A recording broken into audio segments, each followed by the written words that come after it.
आज मैं लेकर आई हूँ बहुत ही हेल्दी कम तेल में बना हुआ स्प्राउट्स कटलेट की रेसिपी। बहुत ही क्विक रेसिपी है, इसके इंग्रेडिएंट भी बहुत सिंपल हैं। तो चलिए मैं शुरू करते हैं। सबसे पहले एक ग्राइंडर जार ले लेंगे। कोशिश करिएगा थोड़े बड़े साइज ग्राइंडर जार लीजिएगा। अब इसमें 1 कप स्प्राउट्स ऐड करेंगे। स्प्राउट्स को यूज़ करने से पहले हमेशा एक बार अच्छे से वॉश कर लें। मैंने यहाँ पे मिक्स स्प्राउट लिया है, आप इनमें से कोई एक स्प्राउट ले सकते हैं। अब इसमें 2 लहसुन, आधा इंच अदरक और 2 हरी मिर्च ऐड करेंगे। हरी मिर्च की मात्रा अपने आप ज़्यादा कम कर लें। अब इसमें धनिया की पत्ती ऐड करेंगे। इस तरीके से ऐड करने से 2 फ़ायदे होंगे, धनिया की पत्ती को अलग से चॉप भी नहीं करना पड़ेगा और जो डंठल है वो भी यूज़ हो जाएगी। अब इसमें आधा रफ चॉप किया हुआ प्याज ऐड करेंगे। इसी समय ऐड करने से जो प्याज है वो भी दरदरा पिस जाएगा और कटलेट में टेस्ट भी अच्छा आता है। अगर आप प्याज लहसुन नहीं खाते तो इन्हें स्किप कर दें। अब इन सभी को हम बिना पानी ऐड किए दरदरा सा पीस लेंगे और इसी के साथ सारी चीज़ें दरदरे से पिस गई हैं।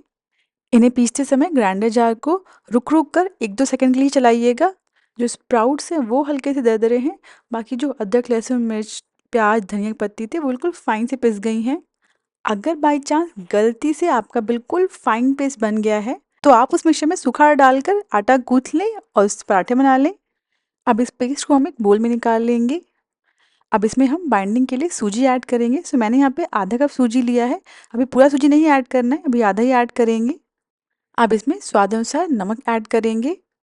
इसमें आधा चम्मच कश्मीरी लाल मिर्च पाउडर ऐड करेंगे, आधा चम्मच भुना जीरा पाउडर, आधा चम्मच अमचूर पाउडर ऐड करेंगे।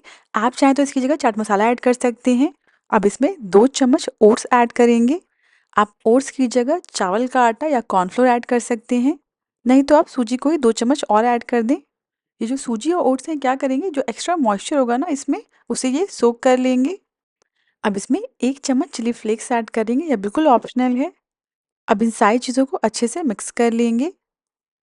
अच्छे से मैश करते हुए मिक्स करिएगा ताकि जो सूजी और ओट्स है ना स्प्राउट्स के पेस्ट के साथ अच्छे से मिक्स हो जाएँ। ये मिक्सचर अभी भी ज़्यादा गीला लग रहा है तो इसमें हम जो बचा हुआ सूजी था ना उसे भी ऐड कर देंगे।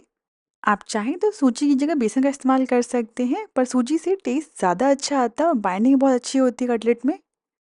सारी चीज़ें अच्छे से मिक्स हो गई। अब जो सूजी और ओट्स हैं वो सारा पानी सोक कर लें, जो मॉइस्चर से कम कर दें। इसके लिए इसे हम थोड़ी देर के लिए साइड में रख देंगे। इसे 20 से 30 मिनट के लिए ढककर साइड में रख देंगे। इसे ढककर रखे हुए लगभग आधे घंटे हो गए। अब ढक्कन हटा देंगे। अब हाथों पर थोड़ा-सा मिक्सचर ले लेंगे और इसे हाथों पर इस तरीके से अच्छे से रोल करके बॉल शेप दे देंगे और उसके बाद इसे चपटा करके इस तरीके से सर्कल शेप दे देंगे। किनारों को भी हम स्मूथ कर लेंगे। सो आप जैसा शेप देना चाहें उस शेप का बना सकते हैं इसे। बस इसी तरह बाकी टिक्कियाँ बना लेंगे। हाथों पर थोड़ा-सा ऑयल लगा लेंगे ना तो ये जो मिक्सचर है हाथों पर चिपकेगा नहीं। इसे कटलेट की शेप देने के बाद इसके ऊपर थोड़ा-सा सफ़ेद तिल रख देंगे और हल्के हाथ से प्रेस कर देंगे। सफ़ेद तिल की वजह से कटलेट देखने में बहुत ही अच्छे लगते हैं। यह बिल्कुल ऑप्शनल है, आप चाहें तो लगाएँ वरना स्किप कर दें। इसी तरह बाकी कटलेट बनाकर रेडी कर लेंगे। तो ये मैंने थोड़े कटलेट बना लिए हैं, चलिए इन्हें सेक लेते हैं। गैस पर मीडियम फ्लेम पर एक पैन रख देंगे और इसमें हम 3 से 4 चम्मच ऑयल ऐड करेंगे। ऑयल को पैन में अच्छे से फैला दीजिएगा। अब ऑयल गर्म हो जाने के बाद इसमें एक-एक करके सारे कटलेट रख देंगे और इन्हें हम नीचे साइड से ब्राउन होने तक सिकने देंगे। ऑयल थोड़ा ज़्यादा है, इसे हम कम कर देंगे। जब नीचे साइड से सिक जाएँगे तो इन्हें हम पलट लेंगे और पलटने के बाद दूसरी साइड से भी इन्हें ब्राउन होने तक सेक लेंगे। सूजी की वजह से जो कटलेट हैं बहुत ही क्रिस्पी बनते हैं और प्लस बहुत ही अच्छी बाइंडिंग आती है इनमें। और इसी के साथ जो हमारे स्प्राउट्स के कटलेट हैं बिल्कुल रेडी हैं।